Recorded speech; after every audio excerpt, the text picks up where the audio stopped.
What's up, everyone? Welcome back to Our Way Out. And today with me, I have Jeremy, Great to be back. Welcome back. Tristan, What's up, everyone? and in the back, I'm with Jimmy and Curly. What's up, everyone? And today's special for us because we have our very first female guest Yeah. that we all feel like in some way we all relate and come from similar backgrounds in regards to incarceration and just being system impacted. So without further ado, welcome Isabella. Woo! Hello. Welcome Isabella, and we just want to give you a quick intro and tell us a little bit about yourself. Well, I'm Isabella. I'm 26 years old, and You from LA? yeah. Where'd you grow up at? That's a tough one because I grew up years in Mexico, then years in LA, then back to Mexico, then to Egypt, then back to LA, then back to Mexico. So All over the place. Yeah. Which one was your favorite? Mexico, Egypt, Los Angeles. Egypt. That's interesting. I would have to say Egypt, then Mexico, then LA. Why is that? LA man. Egypt, because of, I think when I went out there, I got to experience my family, like a healthy family, I guess you could say, which is crazy because I went out there without my parents or my brothers. I was with, like, my aunts, uncles, cousins, and it was an amazing time for me. And they welcomed you with open arms and made you feel like at home. Oh yeah, I was the American cousin, so it was super cool. And Culturally, how like language barriers? Did you have any problems with that, or like everyone spoke English, or was like The English was like the no sabo Spanish, if that makes sense. Like, yeah, but I got around thanks to my dad. When we were little, he put us in like Quran classes to learn Arabic and the Quran, so that helped out a lot. awesome. And we're all, I feel like the common thread for all of us is that we've all been system impacted, and we came home and we all went to ARC and got help through them. You're with ARC now, right? Yeah, I'm with the policy department, or the formal way of saying it, advocacy and community organizing. And ARC, I think, really transformed my whole life plan, but also just, I feel like I found myself there. It sounds sort of corny, but when I first got to ARC, I was going through, I think, like everything at once. Personal, I don't emotionally, mentally, physically, just everything was hitting me at once. And when I started coming around, like everyone, I was just volunteering, and then I found Kent Mendoza, and him and his team gave me like that motivation I needed. And then little by little, it went from going because it was the only place my halfway house would let me go, to where it was the only place I wanted to be at. It was like my safe space. Nice. How did you find ARC? Like, how did you meet Ken? And how did you first get connected with them? Through an Instagram reel, actually. When I barely got out, my brother sent me a reel, and he's like, "You should check him out." A girl that he used to talk to worked there, and he's like, "I think they like help people that just came home." So I called. I'm like, how do I get connected? Oh, just stop by. The halfway house that I was at, had never heard of them, so they kind of made it a mission to be able to go at first. Actually, throughout my whole time in the halfway house, I think everybody that still works at ARC saw how horrible the halfway house made shit for me. Mhm. So, Was it like hard for you to get a pass to go there and stuff like that? I mean, I almost got violated because Because of you going went? to ARC. Wow. Yeah, it was. What county were you in? The first halfway house I was in South Central, and then the second one was in Jurupa Valley, so like out in this, I think that's Riverside. Yeah, and Yeah, you came home obviously because you were incarcerated. How much time did you do? 20. Well, my sentence was 27 months. 7 months. It was Federal or state? federal. Federal. Yeah, the feds. So you didn't stay in California. I was supposed to do my time in Victorville, which when I heard that, it was amazing for me because Victorville's an hour from my house and my kids, my family. But then, like 2 weeks before getting sentenced, they told me I have to turn myself in Central Illinois, What? which was fucking super far away. Other from side of me. the country. You had to turn yourself in. Well, my lawyer thankfully gave me the tip of turning myself in Mhm. to the facility instead of here in San Diego, because he was like, if you do it here, you're gonna be in transit for months, and that's gonna keep you from getting like your first step back credits, which is like it's the credits you get to go home sooner. They And- cut Time knocked Yeah. off. Time Yeah. credit. He's like, you're gonna be in the transit center for 6 months to a year, and that's a whole year of Difference. no first step back, no programming, nothing. And when I got to the facility and I'm talking to other girls, they're all like, what the fuck? I wish my lawyer would have told me I was in transit for 6 months, a year and a half. I'm like, damn. I used to hate my lawyer, but after that, I was like, he was You looked out. yeah, he was real. Was he a public defender or a paid attorney?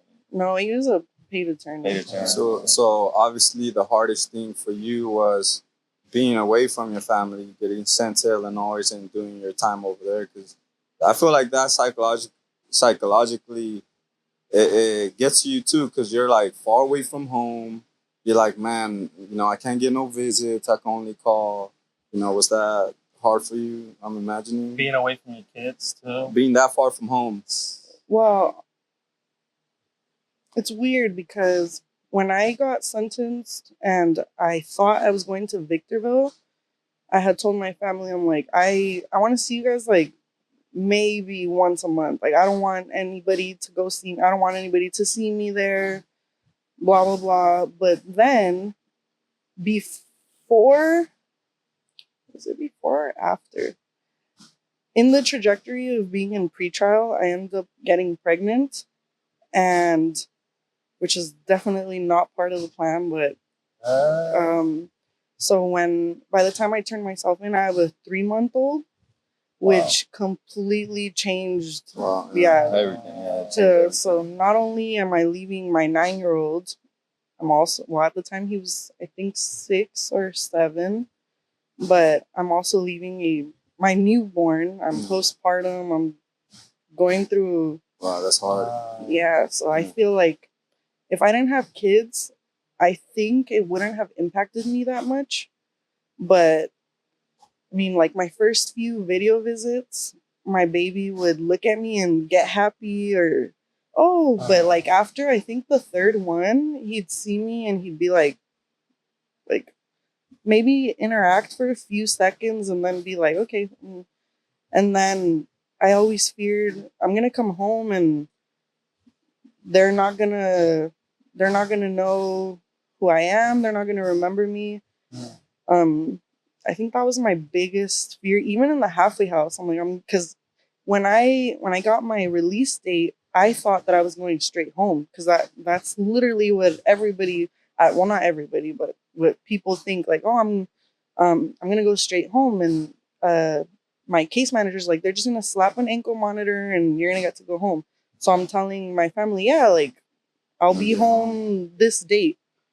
But then I get to the halfway house and I didn't even bring shit with me because I'm like, oh, they're just wait for me. I'll be right back. They're gonna put an ankle monitor on me and then we're gonna go home. Yeah. And I get there and the guy's like, you didn't bring stuff? And I'm like, what do you mean?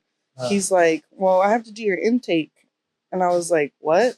like, The like Intake. That means I'm not leaving. You know? like what? Or And I'm book like, you oh, in all so over do I again. get to go home later? Should I tell him to come back? He's like, you're going home in July, and this was December. He's So- like, Oh wow. Yeah, so I'm July like- of the following year. yeah. And that was your original like release date, or was this like Did they put you in a halfway house like as like your release date is July, but we're gonna let you out early in a halfway house? Yes. Like a health You right know? 360? Or Yeah, so that's a whole Oh. different, like, I was very blessed with everything that happened to me inside because, so I get there and obviously first 3 months it was a pity party and I'm like, Yeah. God, why did you do this? Yeah, I wanna be home. Even though it's me, like it was me that got myself there, but I was, oh my God, like how could this happen to me? Blah blah blah. But after that period, I'm like, okay, I need to do something. Let me try to work out. Did it work out for me? Because it was so cold out there. So I'm like, okay, I'm not gonna work out. I can't be here fucking crying all the time either, because then the old timers are like, hey, shut the fuck up. Yeah. You know, like Was it all females? yeah, Yeah. Okay. yeah, it was all females. Co-ed Yeah, prison? yeah. No, I mean halfway Sign house. me up. Yeah. Oh no, I'm talking In about. prison. I went back Gotcha. to like because it all like connects. So then I go into the therapist and I'm like, you know what? Like I need to talk to someone. Like I'm going crazy. They're gonna lose their shit with me because I can't stop crying about my kids and this and that. And she's like, well, I'm about to start a program, but I don't think you qualify because when I did my PSI, I thought saying the truth What would does have helped PSI me. mean? The pre-sentencing interview. Oh yeah. I was like, no, I have no addictions. I've never done drugs. I don't drink, nothing. And I thought that would have helped me. When in reality, when I get there, they're like, I mean, you have no addictions, so there really isn't any programming for you. Yeah. Oh wow, backfired. So she was crazy. like, The one time. Yeah. You get more benefits Oh my if you're a God. drug addict. Like, damn, we got literally, it was like, I'm asking you for therapy, like, and she's like, well, the program that I'm running, you have to have it's like court ordered. So I'm like, whatever. Again, back to my crying, and then 2 days later, she calls me into her office, and she's like, I can fit you in, but just so you know, like you won't get the benefit of the program that everybody wants, which is to go home early. And I was like, well, first of all, I didn't even know that was an option. Like, I'm genuinely just trying to work through my shit. Yeah. Wish your lawyer would have told you that. Fast forward to the end of the program, which I feel like I owe all the growth that I've did the past 2 years to this The program? to the therapist, because God bless her soul, she was amazing. Wow. She tells me, have you been called to speak to your case manager? And I'm like, no, why? She's like, well, I think you might be going home. And I was like, what? Like, what? Mhm. And then she's like, I was able to pull some strings and you got like the credit. Wow. Like, what? And I go back and I tell my bunkie, and she's like, you're fucking lying. She's like, that's Mhm. bullshit. Like, you don't qualify, blah, blah, blah. And I was They like, started hating on you. I'm like, I don't think this lady's gonna. But I wasn't sharing with her like in I was just like, Yeah. what the fuck? I'm Excited. gonna Yeah. go. Yeah. Surprise. And yeah, like, so that got me a little bit earlier to go to the halfway house. You think that was like your turning point when you just like started changing your life around, or did it start in there, or when you or when you went to that program? Like, when did you realize, like, I want to get back on track on life and all that? So I had an experience in there where I can't say I had postpartum depression because I was never like diagnosed with it. Right. Because another thing, when I went to try to get like medication or something because of how I was feeling, they're like, you know what? You should just go get postpartum treatment when you get out because your sentence is too short. And by the time your appointment, like by the time the referral gets approved and you get your appointment, you'll be long gone. I'm like, my sentence is 27 months. What the fuck? So I'm gonna get postpartum treatment in fucking 3 years? Like, what sense, the yeah. hell? By then, you don't even have it. But I had this experience to where, I mean, I was feeling horrible, Yeah.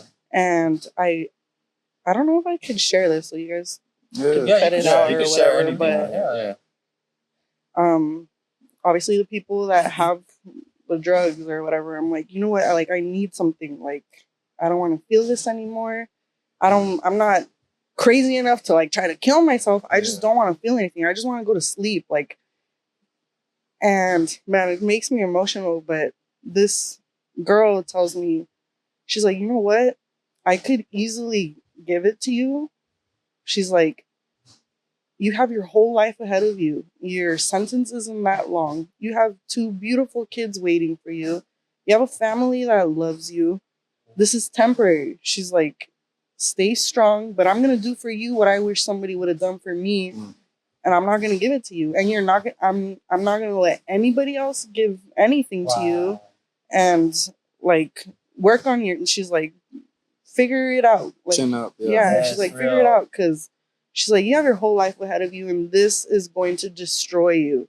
Yeah. And at the time, I'm like, what the fuck? Like, fuck you. Like, you'll give it to anybody. What makes me any different? Like, I was so angry. I was asking literally anybody, like, Yeah.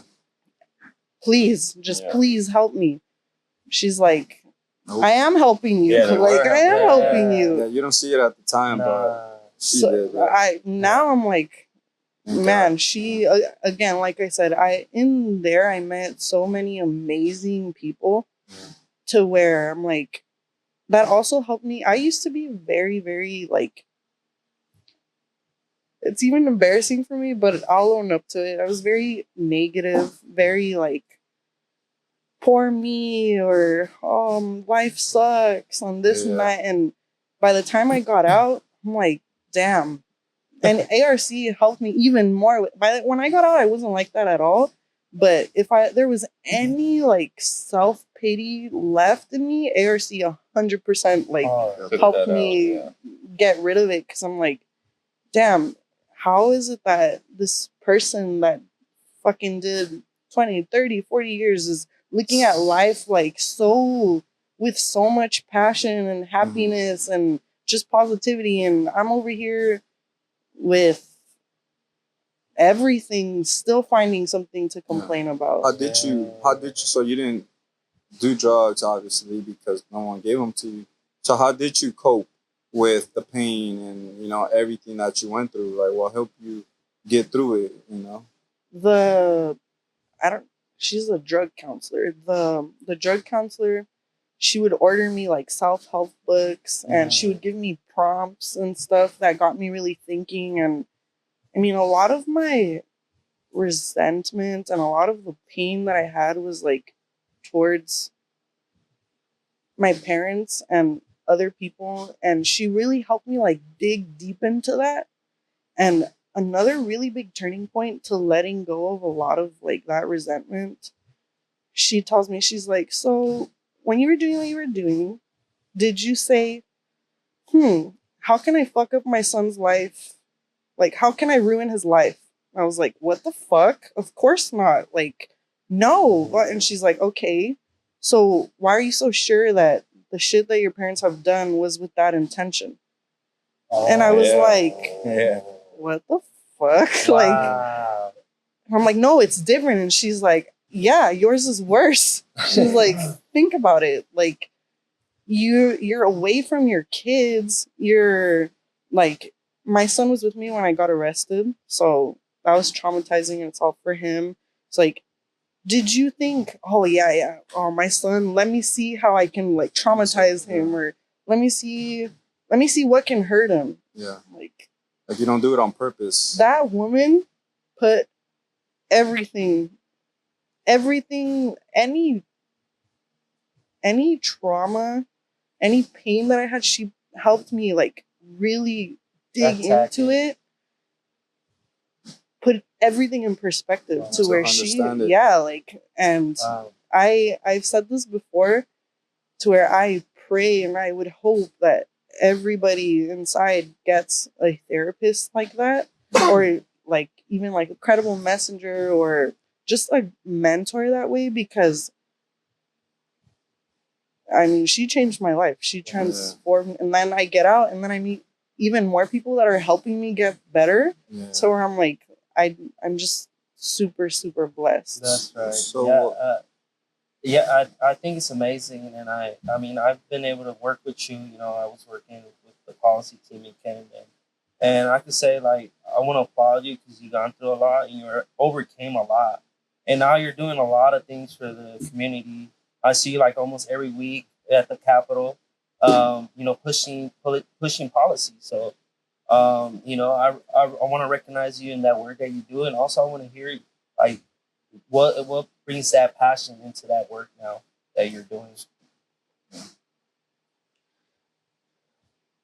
I think I've always wanted to help people. I used to want to be a social worker, but then when the whole like Gabriel, I forgot his last name, but the very famous case of the little boy. The one from Pacoima? Yeah, like when that came out, I was like, I can't do that, because I take things, and I think I take things very, very personal, and it's really hard for me to like disconnect or even create boundaries, which was starting to become a problem for me. It was at ARC, to where in the younger crowd, or even the older people, would share their like happenings with me, and I'd be like, what, like, oh my god, like I would take it home with me, and it was draining me. It was when I start talking to Kent, and he's telling me like all the policies that they've passed and all the people they've helped, and then I start meeting the people that have come home because of certain things, and just seeing how happy and how thankful they are, and like the meaningful change that they're making. I was like, damn, like I want to do that. I want to be able to bring people home. I want to be able to I think it was, I can't remember his name, but we got a letter that was the guy inside was talking about like how he had no faith in ever getting out, but because of Kent and Tyreek, he started seeing the light at the end of the tunnel. Yeah. And to me, I'm like, wow, like who knew that something like this could make such a huge impact on somebody's life? I didn't think it was possible. I had no idea. I had no idea how like policy worked before that. I didn't know that people like us could change it. That, yeah. So seeing, it's just, to me, it's beautiful. And I think, I mean, I don't think I know because of that word, like SB 260, SB 261. Like all these, Prop 47, 57. I came home on 57. Yeah. Helped me a lot. Yeah, and like now you're doing that, you know, and like you said, it just gives people hope. Because at one point, I didn't think I was gonna come home earlier, and then SB 260 happened, you know, and that's, you know, from the beginning, like Scott and everyone, RC first started coming together. Like that was immense, and it gave so much hope to many, many, many. Something I just heard, because we just came back from SAC yesterday, was one of the guys was like, ARC was literally built on policy, and without policy, like all of this wouldn't be. Yeah.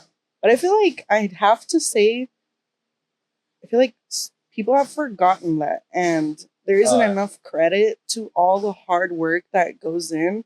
And I don't mean like praise or anything like that, but like even just that respect and admiration, it's there's a huge lack of it. And that's why we got to put it out there. That's why you're here. Spreading it out. Because truly, it has changed every single one of us. It has impacted the work. Probably everyone that's part of ARC has been impacted one way or the other by any of these policies that have been passed. So we're grateful for it for sure, you know, and we appreciate all the hard work that goes into flying to Sacramento and convincing people, you know, like, hey, these programs work. It changed my life, and this is what I'm doing now, and you know, like it inspires at the same time. So thank you for your service, and thank you for, you know, fighting for those that don't even know you're fighting for. I honestly, and you heard me before, I don't take so much credit yet because I'm like barely learning. I feel like that credit and that admiration goes towards like Ken and Tyreek and you know, like yourself too. I mean, I'll take it, but also, as you know, a female perspective, like you're like leading. You know, like other females are looking up to you. Other little girls are looking up to you. You're an example. You know, but we get it. We get what you're saying. You know, like there's like Kent. He's been doing it probably for like a decade now. You know, he's been putting in the work, but that doesn't mean your work is not as important. Because, like you said, you have a different perspective. You know, you can relate in different ways, and you can inspire in different ways. So, at the same time, don't take, you know, like give yourself more credit for sure. You're right. Definitely. Yeah. And shout out to Kent and Tyreek for doing the work. We appreciate you guys. Policy is the real game banging. Yeah. No. Try to throw that in there. No. He's gonna get so. Don't let it get that to your head, Kent. Policy is the real game banging, but don't let it get to your head. That's hard work, bro. Like, no, for sure. Having to talk to all the senators, like. Yeah, you just went out there for trying to, you know, to help the movie industry, and so you got a little taste of what they do on a daily. Yeah. Scott and I think I forgot that homie's name, but they literally had to carry me down the steps because I was like freshly from my knee and I couldn't walk anymore, so they carried me down. That was pretty cool. We put in work that day. So coming home, what were like your 3 to 5 year goals, and has that changed for you since you've been released?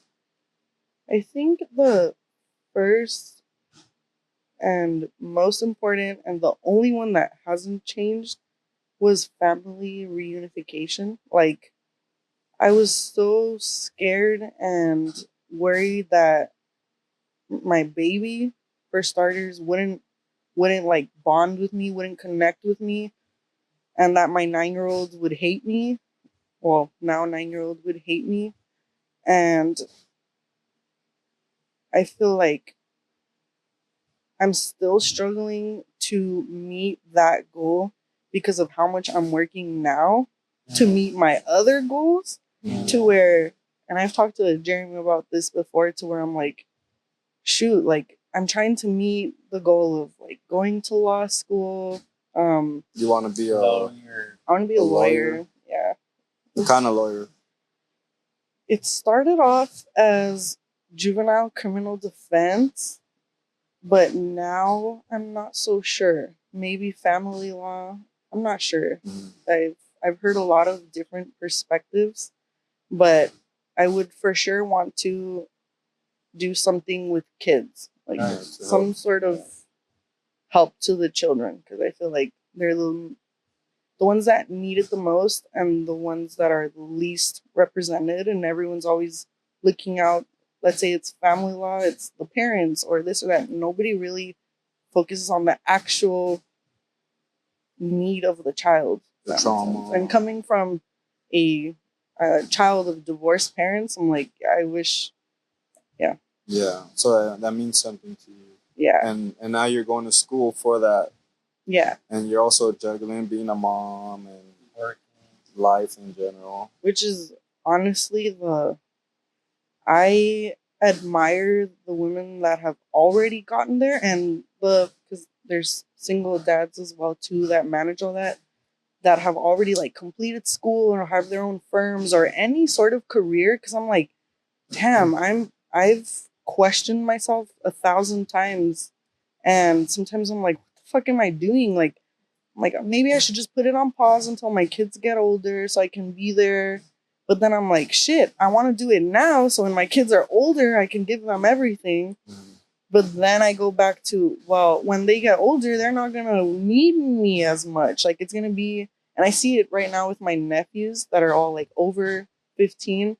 And my sister-in-law tells me, oh, like, they don't want to spend time with me anymore and this and that. And I think, like, shoot, by the time I finish all this, my son will be 16, 17, 18. He's not going to want to spend time with mom, you know, like, Yeah. so it's like, okay, so do I sacrifice now for later, for them to have everything later? Or should I just sacrifice my goal to be with them now, but still not be able to give them everything later? Yeah. So it's like, what do I do? It's a constant tug of war with yourself. Yeah. It's hard, especially if you're a single mother or Something like something that. like that. Yeah. Even for any parent, because I'm a parent as well, and I have obviously my own goals and aspirations. And luckily, I have my wife and my partner to do it with. But it's just a struggle always to balance that work and family time and trying to accomplish your goals. Because, like you said, I want to sacrifice now so that later my kids have everything they need and want.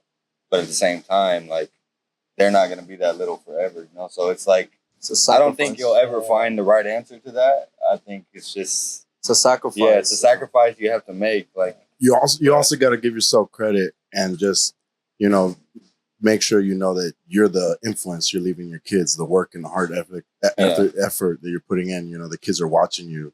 Yeah, you might not be there for them, but they know, hey, my mom was working her ass off. I think so in the that I long can have run a they good see life. it. Yeah, they see You it. know, In the it's a long mix run. of everything. You know, just gotta try to spread yourself a little thin, but it's worth it in the end. Yeah, you're totally right. Yeah. I think like how what you said really like stood out to me, to where you have your partner that like that balance, obvious, like it makes it so much better. It does. But then it comes up to even more like confusion and conflicts, at least for me, because it's like, okay, so what if you have this partner, but it's no help? Like, does that make sense? To where then you have to think about that sacrifice. Okay, I want to give a father to my kids, but am I really doing, like, does that make sense? Yeah. Do you guys get what I'm trying to say? Yeah, for sure. To where it's like, okay, for me, like going back to the goals, I wanted to fix my family, like the family reunification. I wanted to like fix the relationship that I felt like I had broken, not only with my significant other, but also with my parents, with my brothers. Because right before I turned myself in, I was like a complete mess, like I said before, and it was nobody understood me and this and that, blah, blah, blah. But then after doing all this work, I come home and I'm like, okay, I've done the work, I've changed, I've healed. Obviously, I'm not perfect. I still make 1,000 mistakes all the time. But how can I get better with all these people if they're all still in the same place? Like, and nobody recognizes. I was able to hold myself accountable and be like, okay, I was fucking up here, here, here. These are my flaws. This is what I need to get better on. What can I do to continue getting better? But then you're met with people that are like, I don't have a problem, and I'm that's hard. They in like, denial. you. Okay, so if I'm the problem, but I'm actively doing all these things differently, and we're still having the same problems, and this again is friends, family, romantically, am I really the problem? And that took me a long time to be like, okay, like it's time to move on from friends, from family, like in all senses. But at the same time, I'm like, okay, do I really want to add divorced, single mom, felon? I was a teen mom as well because of my oldest. I'm like, I started worrying about everybody else. Like, is this really what I want? Mm. But then again, another really great person in my life was like, okay, what does that do to you? If you add all these things, what does it do? Does it make you a horrible person? Like, why are you so afraid of those labels? Yeah. And I'm like, that took me a while too to be like, why am I still trying to please all the people that really don't do shit for me? Mhm. And it goes to like the sacrifice of, okay, so am I willing to sacrifice my peace, my happiness, my my identity so nobody labels me, even though I already have 300 labels because of different things. Yeah. So it was just It's a lot of weight. getting no matter out what you're doing, people are was gonna label you.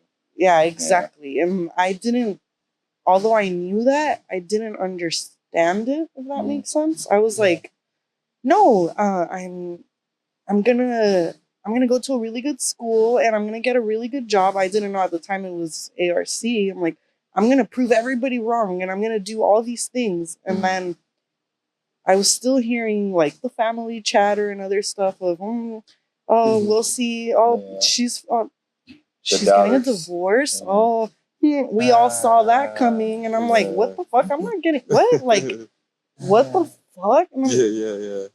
So regardless of what I was doing, it was still 300 other assumptions and stories and labels to. So one day I'm just like, you know what? I'm already all these things, so might as well be happy. Like, might as well just enjoy my life instead of sacrificing all this shit to try to prove all these people wrong when even if I am doing the right thing, it'll still be the wrong thing in somebody's perspective. And Can't please everyone. As long as it's right to you, that's what matters. but that was like a huge problem for me. I wanted to please everyone. I wanted everyone to be like Proud. good job. Yeah. Like, oh, you're not a fuck up. Yeah. You I think just a lot went of to people go through prison. Yeah. Yeah, I feel that because, man, you can't please everyone. And also, you give power to people that way, you know, and that does mess with your peace and with your happiness. And sometimes, truly, you outgrow people, you know, like you're just on a different level mentally. And you have to be okay with, like, moving on without some people because you're just carrying dead weight at that point. And like you seen, you know, you just came to a point where it's like, fuck that, I'm just gonna do this for myself because I'm already all these things to these people, and most of all those people don't even know the real you. You know, like the real you, only you do, and you know.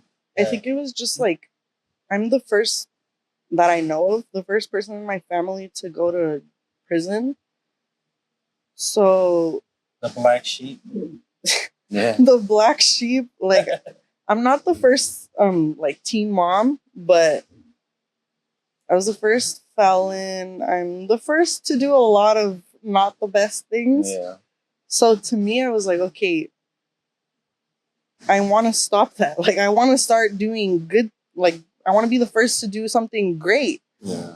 But then I think the first time I went to Sacramento, I still wasn't part of the policy team. I was just going like as a member. And I shared it with somebody, and I was so excited because I got to speak to a senator, and I'm sharing it with a family member, and they're like, oh my God, that's so embarrassing. Why would you put it out there that you're a felon? And I was like, what? I was like, what? And they're like, that's going to follow you. In like 10 years, you're going to regret it. Why? You need to stop that. And then I started talking about how I wanted to get a job with Kent. And they're like, please don't do that. You're going to regret it. In like 10 years, you're going to wish you had never spoken to anybody, to the media, you're going to wish it wasn't on social media that you're a felon and that you did this and that blah, blah, blah. And that also helped me be like, in my head, I was so proud and so happy. Like, oh my God, I just did XYZ. I spoke to the Public Safety Committee about a women's bill for incarcerated pregnant women. And you're telling me that, like, you're literally like shitting on me. So then too, I'm like, okay, why? Why am I still trying to please you? Like, why am I still trying to? I'm just never gonna do it right. So mine, as long as it feels right to me, and as long as it's not gonna get me in more trouble, then why? Why am I still seeking approval and validation from everyone?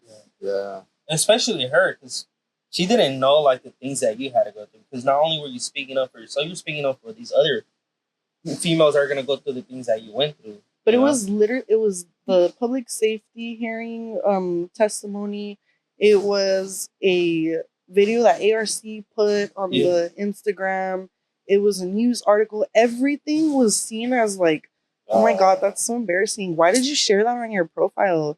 And aren't you afraid that so-and-so is going to see it? Or aren't you afraid that the next place, ARC isn't going to be your job forever? What if the next place you go to doesn't take you because of this or that? And I'm like, then that's not the job for me. Because something a really close aunt told me was like, you'll never find a husband because nobody's gonna want a felon. And I'm like, I'm just like, damn, Thea, like, so close-minded. Like, okay, well, I don't know, but it took me a long time to be okay with those things. Like, probably till recently. Yeah, I mean, it's not easy to have all those labels, because then you're like, damn, you know, like, I'm never gonna get a job. And that's why I had those thoughts coming out of prison. Like, man, am I gonna be good enough to get a job? And what am I gonna do? You know, I'm a felon.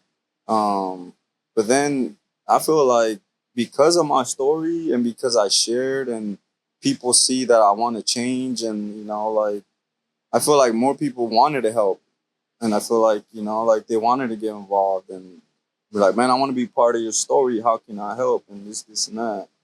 And I don't know. I feel like everyone has a unique story, and your story could help make someone else's story. You know, you could save someone from, you know, committing suicide because they don't know how to deal with all these labels or these I don't want to say insecurities because they're not insecurities, but they could be insecurities. You know, like we pull strength from those weaknesses. So I feel it's important that you do share it, because there's definitely someone out there that's going through the same thing you're going through in different forms, but dealing with family that, you know, you're trying to like impress and all that stuff. And I think that could kind of like take us to our next segment, and just basically, what is something like you would like to tell like our viewers and like girls out there, whoever that might be going through something? What type of message would you like to send out there to like our community as well? Words of encouragement, whatever it is. Teenage moms that are going through it. I think, I don't know if this will make sense, but don't put yourself, or not don't put yourself, but don't stay in a situation longer than you need to be for any reason. And I think the girls will understand. Like, when it's time to go, it's time to go. And I feel like us women, and I'm sure it happens to men too, but we women tend to want to wait it out, whether it be for work or any decision really, until you're literally hanging on by a thread. And I would have saved myself so much heartache in every sense of the word if I would have just gone with my gut, if that makes sense, Oh, yeah. instead of just forcing everything, forcing friendships, forcing family relationships. I just, again, it goes back to like the need for love and validation. We put ourselves in situations that we don't need to be in for that need of love, I guess you could say, not realizing how much we're damaging not only ourselves, but also our children, the people around us. Does that make sense? Yeah, for sure. Yeah, definitely. Yeah. Thank you for sharing that, Isabella, and thank you for being here with us today. It was special to us. We feel like we relate in many ways, but yet very different at the same time.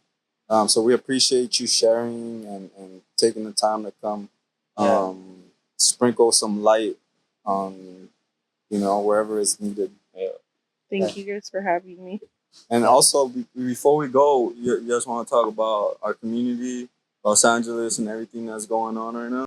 Say that we admire and look up to everyone that's been going out there to protest, to fight for what they believe in, to fight for people that can't fight for themselves.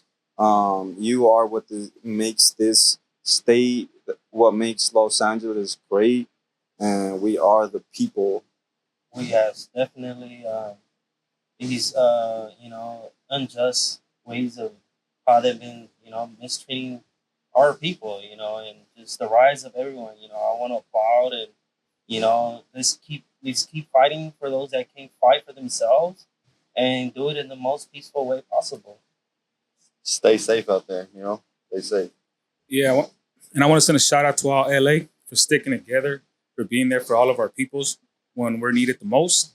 I see a lot of raza out there and people posting on their Instagram stuff as like, if you can't come out, we'll go shopping for you. That's admirable. For those that are not scared to come out and protest and do it peacefully, no, there's a lot of people that don't know what they're protesting for and are doing it for the wrong reasons, looting and stuff. But for those that are doing it the right way, so that our voices can be heard as brown people, then all our love and support goes out. We just remember overall, just always spread love, not hate. And Amen to that.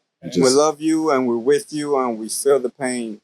And we're all together. We're one people. So just everyone's going through something. Just make sure to treat everyone like you want to be treated. It's a very emotional time, I think, for our peoples. And, a lot of us here, even I think our parents might have came to this country undocumented, for a better life. And now they sit here as well and wonder if this is really a better life. So I think that's a choice that for those that do have kids, we need to really sit down and have that conversation and that's so true, explain man. to them what's really going on in LA, Yeah, that's so true because both my parents, they came over here seeking a better life. Like I don't think anyone ever wants to leave their homes. Home is home. You leave it out of necessity because your current situation is probably messed up, So my parents were brave to come over here, and that's why this is very personal to me because if it wasn't for them, I wouldn't be here. My kids would probably never have to go through something like that because I was born here. But I feel it, as a son coming from immigrant parents, and it's personal. So we wouldn't be Americans without our parents. We applaud you for all the work and keep showing up for the people. And with that said, that's our way out. Yeah, baby.